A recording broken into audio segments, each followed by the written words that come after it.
What's up, ladies and gentlemen? It's Captain Trucker. Welcome back to the channel here on the beautiful Sugar Beach. Got a nice weather here this afternoon in the Philippines, man. Welcome back to the channel, folks.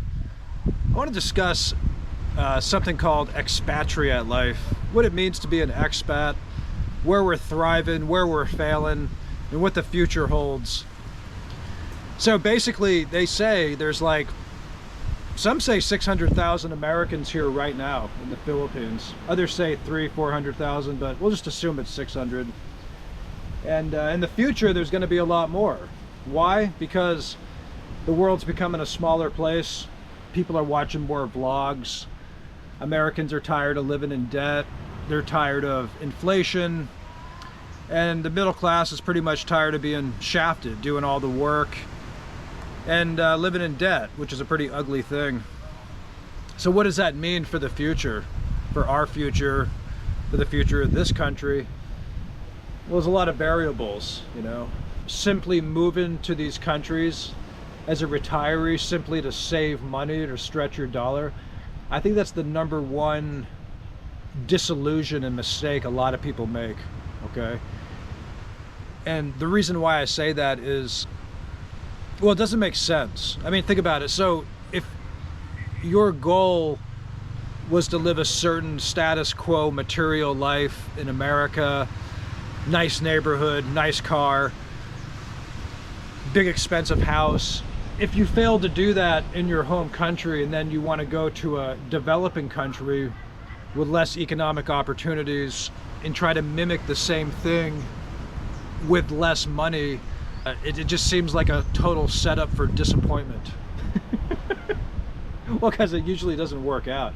I mean, because, you know, certain goods, certain products, food, yes, you can stretch the dollar, but it's just not going to be the same quality in general that you would expect in the West for the same amount of money. I mean, you can get all the same nice stuff here, same quality building materials if you're willing to pay the price, same quality goods.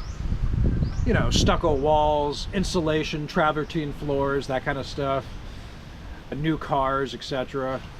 Well, you're going to pay for it. You know, there's like kind of no way around it. But anyway, the reason I say that is, like, you know, I talk about materialism a lot on this channel, in the consumer culture, and I think that whole mindset has become a, you know, the American dream has become this, it's become a perversion of reality, to where, you know, things like the car and have become like a curse for the average American, okay? Like the car back in the day was supposed to represent freedom, independence, and virility, and now it's becoming like a financial trap and a death trap, because it does, you know, a lot of Americans do die in auto accidents every year, which is very sad.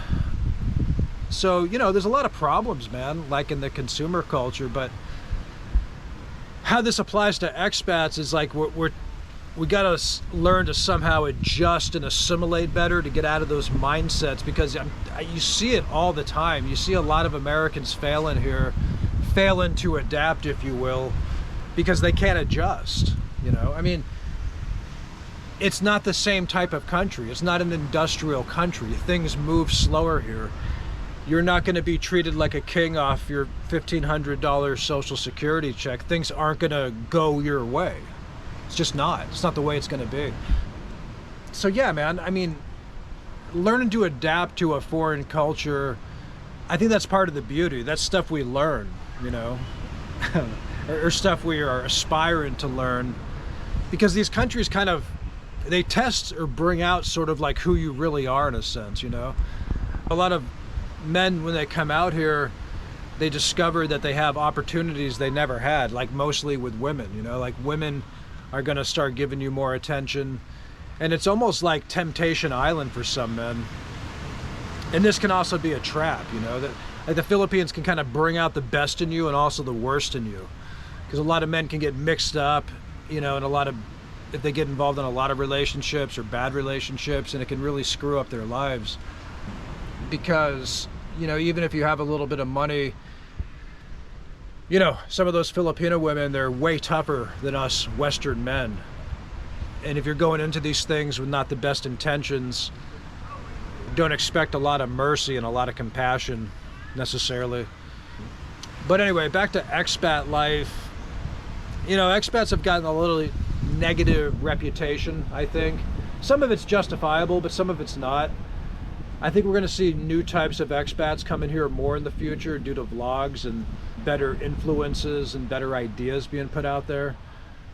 And, you know, that's probably a good thing because, yeah, there's a lot of problematic expats that still come here from all nations.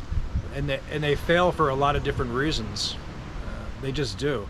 I mean, we got to get out of this idea that we're going to a foreign land to try to make it ours, you know, because some of that McMillionaire stuff, it only goes so far, and then you become disappointed, disillusioned, and embittered because things just don't go the way we think they're going to go. And that's part of life. And that's also, you know, one thing I've learned is to sort of let go. Like if we can start to let go of some of this stuff and start to embrace like more of the Filipino philosophy of kapwa and interconnectedness and the collective culture, and get out of the individualistic mindset. It's more of a family-centric culture. It's more the group. And I think that's very helpful because like a lot of the Filipinos, they're much happier than us Westerners, you know, and there's a reason for that. These countries don't have the same level of supposed mental illness either that we get a lot in the West. Like America has a severe, what they call a mental health crisis. And some of it's self-created, in my opinion, based on our philosophy, based on the way we're living, based on this twisted pursuit of the American dream. It's become less about economic opportunity and more about basic materialism, you know, image, what we have, you know. And it's just, it blows my mind how Americans willfully put themselves into debt. I mean, I'm kind of grateful in some ways. There was a period of my life where I lived in my car and I was homeless between careers because it kind of prepared me to better embrace life as an expat and to learn from that, you know. And that's a good thing, you know. It's a very good thing because I think us Americans can struggle to make it out here for different reasons. And also, there's also, you know, there's both positive and negative views of expats. I mean, a lot of our countrymen back home, they may treat us like exiles or outcasts, or we didn't make it in our homeland, so we had to go to a foreign culture to try to live, which for some people could be true. But I think we're seeing a change in expats come here. There's more people that are interested in traveling, interested in foreign lands. You know, they're coming out here for the experience and education. And yeah, of course, for women too. I mean, it's still a stereotype that's probably true. Like the majority of men come here looking for a younger wife or girlfriend, okay? Like the passport bros movement. I mean, there's still truth in that. You know, and it's like those guys got to be careful too. You know, because you don't play around in these cultures and just think you're going to be able to do whatever you want with no consequences. I mean, that's life, man. Money, the whole money thing's only going to take you so far, man. But yeah, you know, a lot of haters in the West, a lot of women, you know, they get hateful. They see you run off to the Philippines to go look for a younger wife. Yeah, they might be haters on you. It's true. I stopped caring about what my peers thought about years ago because I've realized, you know, I see the way they live now. People I know my age and stuff, and you know, a lot of them are in debt. You know, they live in nice houses or nice neighborhoods, they have nice clothes and new cars, but they're bought in. I mean, when you're that much in debt, you're going to be bought in, and of course you're going to believe in whatever. You're going to, you know, believe in this middle class American dream that you're in denial about, because it's like, I don't understand how you can have peace of mind when you can't afford to travel anywhere and you live in debt. I only have to work like half the year now, which is cool. I mean, it's still nice to work, but yeah, I mean, I'm grateful for that. You know, I never would have even thought of myself as like a truck driver, right? I mean, I never did. I used to do like some accounting work in my 20s, and I realize now I embrace that role. Like I've had a new appreciation and love for like the blue collar identity and sort of pursuit, because there's something very raw about it that's very honest, that's very rewarding too. Like hard work, honest work is actually rewarding, contrary to what some people think.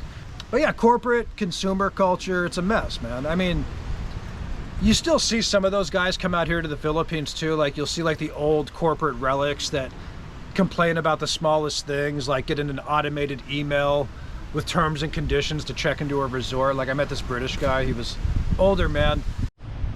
Yeah, so he was appalled by this automated email. He just couldn't believe that he got it. But this is what happens when you're in the corporate world for too long. You become jaded by this like sterile, perverted mindset of status that, you know, some of it's not even real. And don't get me wrong, I mean, there's smart, hard-working people in the corporate world. I mean, I don't mean to paint such a broad stroke, but some of that corporate mindset, consumer culture, man, it becomes very sterile. It becomes very jaded. And one of the beauties of expat life is sort of deprogramming from that. If you can strip away from some of that, that's where you start to grow. That's where you start to learn, is where you start to challenge yourself.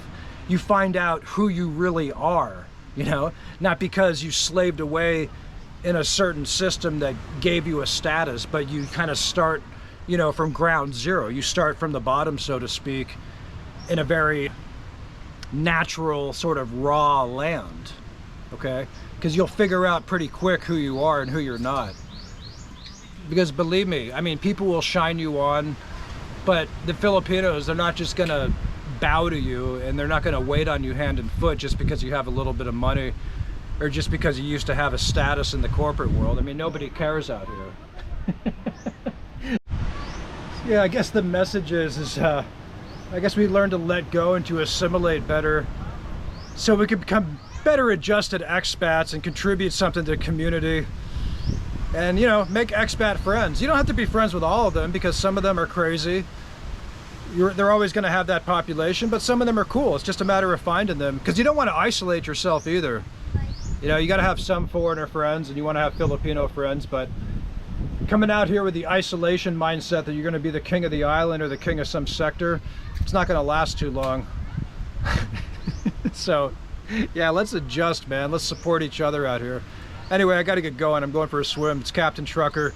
You all be good. Share your comments. Appreciate it. All right, bye-bye. Be well.